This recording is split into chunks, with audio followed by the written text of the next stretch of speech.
Hey, two. Hey, one. Hey, two. Hey, three. Hey, four. Hey. Ho. Hey. Ho. Hey. Ho. Hey. Ho. Everybody get up. Ho. Hey. Ho. Hey. Ho. Hey. Ho. Hey, how you doing, Rav'n? I'm great. How are you, LaDios? I'm doing good. I'm LaDios Muhammad. I'm an actor with purpose. And I'm Rav'n Moon. I'm an actor with passion. And we are actors From the dark side. Yeah. Thanks so much for joining in. As we said, when we started our podcast, we said we will be talking about reviews. And so today we are going to be talking about Self-Made, the story about Madam C.J. Walker. Yes. This is available on Netflix right now. I believe it came out maybe 2 or 3 weeks ago. Yep. Pretty incredible production, if you ask moi. I was actually brought to tears by the end of it. What were your thoughts, LaDios? Well, there were some great performers. Octavia Spencer's in Absolutely. it. Blair Underwood, who I love. Underwear. He is an amazing actor. Mm-hmm. And then Stephanie Haddish is in there. Tiffany. Tiffany Haddish. Don't Yes. beat me, girl. Don't beat me. So there were some really good actors in there. So it was just amazing. I loved the whole movie miniseries. I loved it. Loved it. Yeah. I loved it. I was moved. I was angry. I was excited. I was inspired. So if for all you don't know, Madam C.J. Walker, she created the first hair care line. Well, what she was known for was to be the first black female millionaire. And not just black female millionaire, America's first millionaire. Exactly. Period. Yeah. So yeah, it's quite astounding that America's first millionaire wasn't a white man. It was a black woman who made that money from. Well, that might be. That might not be right. I think it was the first black. It female. was. Yeah. I have my facts facts because there was Rockefeller. Yeah, and all those Rockefeller. guys She was in there. she Yeah. was sitting Never next mind. to Rockefeller. Okay. Never mind. But she was supposed to be the first black female millionaire and who was a self-made millionaire with regarding beauty supplies. And she's a Guinness Book World holder still to this day. Wow. That's right. Is yes. that yes, right? That now is that correct. I did not That know. is See, correct. this girl, I like her because she be doing the research. Sometimes. So anyway, we wanted to review the show for our new episode. This would be our 5th episode. Yeah. And we wanted to review the show and is it our 5th? Yeah. No, it's our 4th. My bad, it's our 4th. I think. Yeah, I don't know. Anyway, it's our 4th episode, and we said we were going to do some reviews, and so we are going to review this show, and so, so we're going to try to go from the top to the bottom of the show. Okay. Okay. Sure. So at the beginning, she talked, I guess she was with a man, and she was stressing out. She was barely making ends meet. Her hair was falling out. And then she meets, is it Hattie McDaniel? What? Addie Monroe. Addie Monroe. Mm-hmm. What am I getting Hattie McDaniel? I'm making up stuff. Addie Monroe. So Addie Monroe came to her door and kind of embraced her. She was down on her luck. She had just gotten out of an abusive relationship, and she helped her hair to grow. It was a little bit like Mary Kay for the 1920s. So yeah, you had a hair care line, and let's go and find sales associates that can help sell it. And Addie Monroe basically brings Sarah Breedlove at that time. Sarah Breedlove under her wing as a sales associate. Yeah. Now, Sarah Breedlove never was a sales associate. Oh, she wasn't. No, that's no, right. so that's right. Okay, so she was just using the product. Yeah, she was just using the product in She was just a exchange. customer. So she was helping her to grow her hair in exchange to, I guess she would do her laundry. Okay, that's right. And she really thought that, she was, so this is where everything kind of starts to unfold. Addie was doing her hair, and then she was talking to her sales associates, who were all mulatto women. That's what they call them, biracial, light-skinned women, who were selling her products. And that was basically a mirror image of who Addie was. And then Sarah, who was Madam C.J. Walker, asked could she sell her product.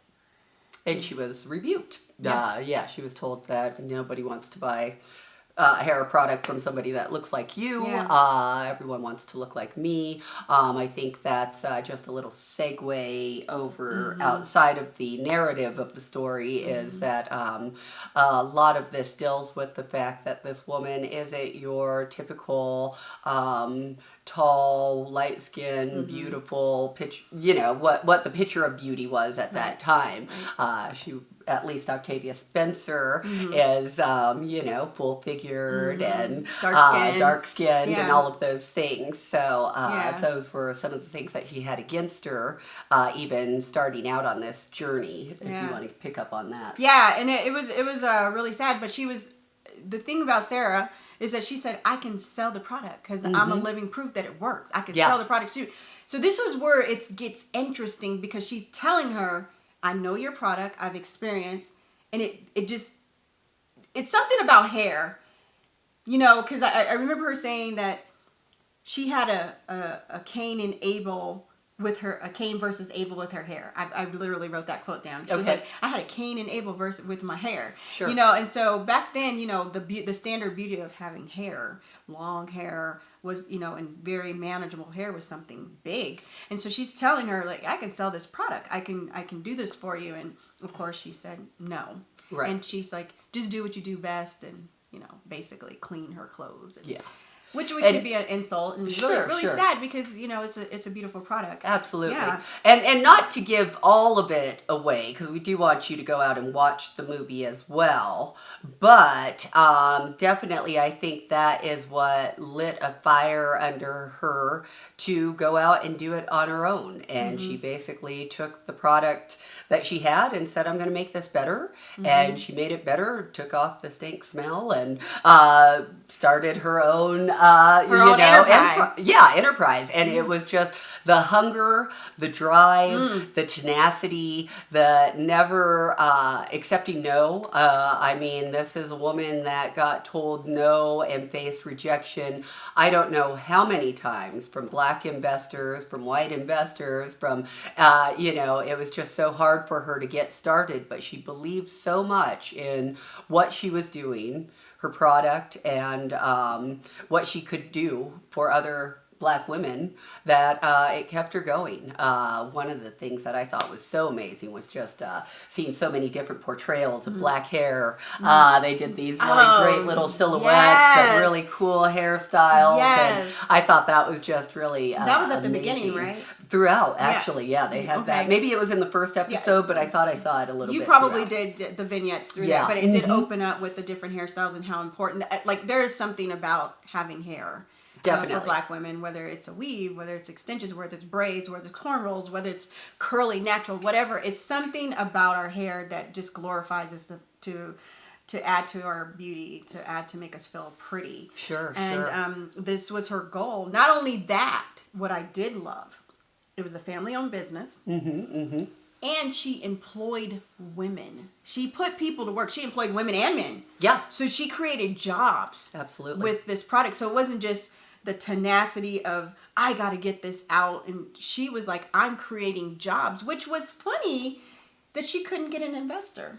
Yeah, no, it was pretty shocking because again, that's it, the show definitely touches on some major themes of feminism, but also you touched on it a little bit, colorism, and some of the struggles that she had within her own community. That there were a lot of big time African American businessmen that she tried to meet with, and the minute that they heard it coming from her mouth instead of her husband's, it was like, we're keeping our money right here in our pockets. So there were a lot of hurdles for her to overcome in that regard, and then we see these themes today. That's the thing that's so striking, even in terms of what's beautiful, Lupita Nyong'o or Beyonce or that kind of thing. And of course, all women are beautiful. That's just all that there is to that. Yeah. But we deal with that in our own kind of community, and even in America's just what's the standard of beauty and what passes for beauty and that kind of thing. She struggled with that a lot. Definitely. I mean,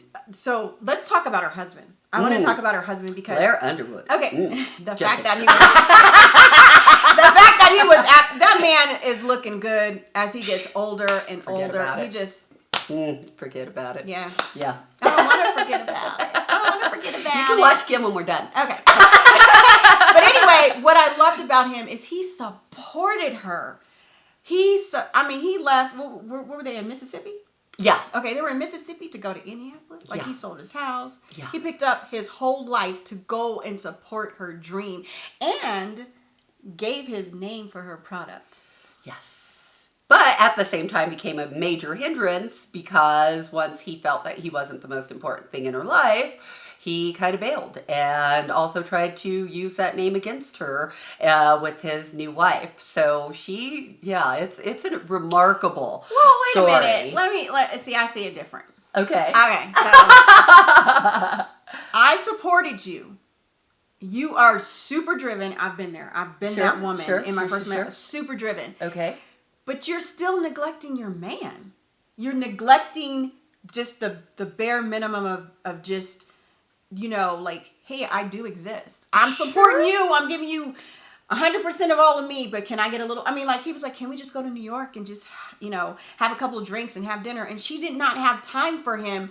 And I have to say that for me, that's not okay. I don't think, now, I don't agree with him stepping out because that was wrong. Sure.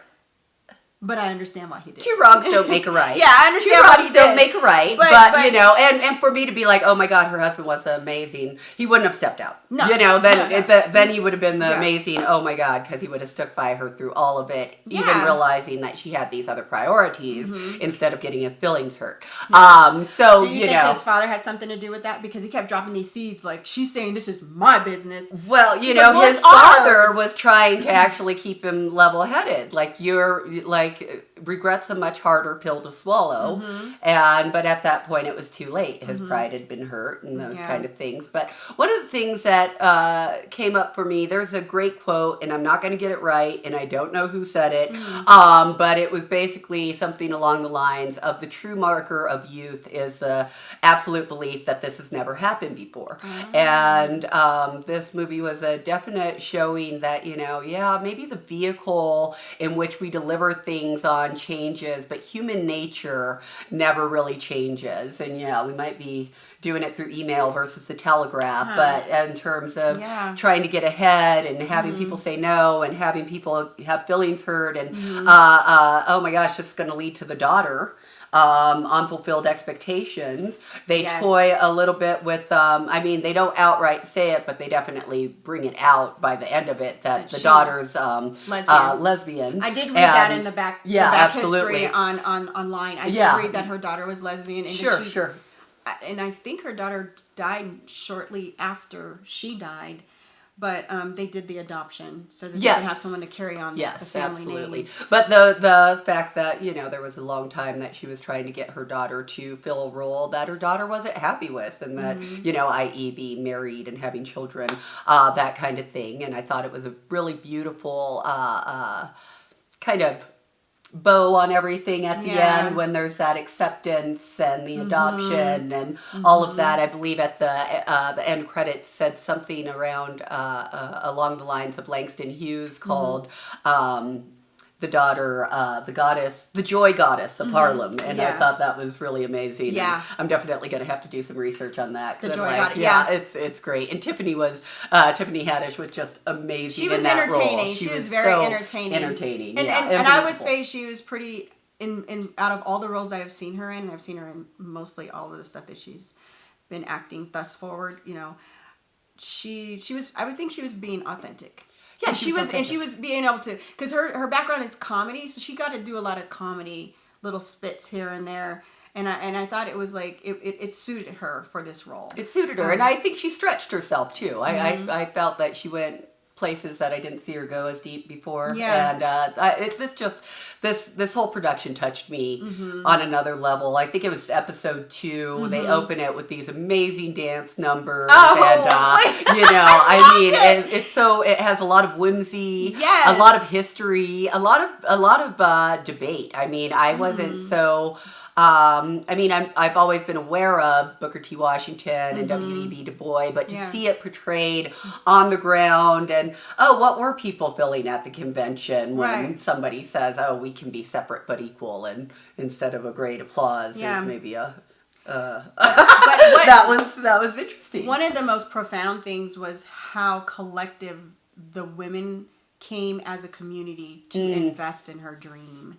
Yeah. And that was very powerful because it showed unity, that we can overcome this feminism, that we can do this as a community, and that we can do this as women. And I thought that was not only just women, Black women on top of that. Yeah, yeah. And I thought that was just like an impactful, important part of the piece, because I think today in societies we don't do things collectively like we once did back in the day. No, and I mean even to that end, in some ways we can debate that, because you had Addie right up until the end still coming after her. Yeah. And she really had to, she makes this great appeal at the end, like, you know, what if we would have been working together? Exactly. What, you know, and it's just so eye-opening, because if we really did just pull our resources together and, you know, that kind of thing, like versus this, working against each other. like us. Yeah. You'd have something good. Yeah. Like us. But no, and that's so funny, because there's always a question, and every time I read something, there's always something like, did she steal her product or did she not? Right. Did she steal her product? And I brought that up to Mr. King, just so y'all don't know, Mr. King is my significant other. I'll throw him in there from time to time. But I said, yeah, but she said at the end, what about? Yeah, he's our production manager. So you hear a little giggling or something. That's Mr. King. But I said, what about the fact that she said, hey, I wanted to work with you. I wanted to be a partner. We could have took over the world. And she said, when I said that to Mr. King, he was like, yeah, but it doesn't give her a right to steal her product. So do you think she stole her product? I don't think she stole her product in terms of, let's say that there is something I'm using, and like I said, it has a bad odor to it or something. So I take it and I mess with it and I figure out how to make it work without that odor. Yeah. I have a new product. And so that's how I felt about Madam C.J. Walker. That's that exactly you made yourself something new, boo boo. I said. Right, that's what I say. So that's how. And but see how I put But that's innovation. That's what innovation is. That's America. Yes, and that's what I told Mr. King. I said, you know, it's like having a chocolate chip cookie. Yes. Then you go, now I'm going to make it crunchy, or I'm going to make it soft, or I'm going to make it like a s'more. Yeah, or with the peanut butter, or I'm going to put nuts in it. But you start with the bases, but once you add it, it's different now. So that's what she did, was she took that funky smell and she made it. But she did beg her. She did. To co-partner with her. And they could have took over the world. They could have. But unfortunately it didn't happen. But, you know, she's a very prevalent piece of history for us. To follow example of the tenacity, and this all ties in. We didn't like. This is just coming to me now, so it wasn't like when we picked this movie. It was just something we wanted to review, but it also reflects of how we do as actors. Like that grinding. Yeah. That absolutely. Every time someone says no, every time a door closes.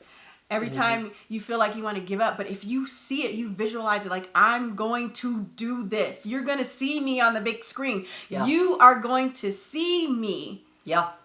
And you just don't give up. That's just something to look at. That's how her tenacity kept her going. And it wasn't even about the money. She had a bigger vision.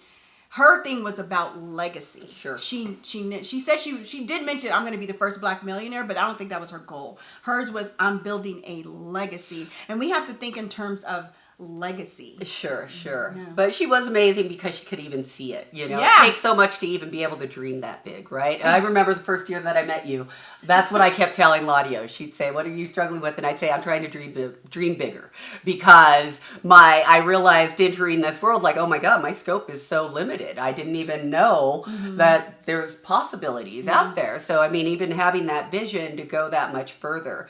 And then what you were saying again, you know, the tenacity, but not only that, letting go of image. Like, you know, it doesn't matter what you look like. It doesn't matter what mold you think you're supposed to fill. No. You're good. You're perfect. Just who you are. Bring it to the table. Somebody's going to want it. I guarantee it. Oh wait, okay. So remember the image when he was like, "I'm gonna bring you," because he was like a marketing guy. Oh yeah. Her husband was a marketing. So he's like, "I got the image," but all he did was make the white image colored. Yes. And it still looked like a white image. Yes. And if you ever looked at her previous products, it's always her face. Like I think it's like in a kind of a side profile of her. Yeah. And I think she was a big woman, but it's always her face.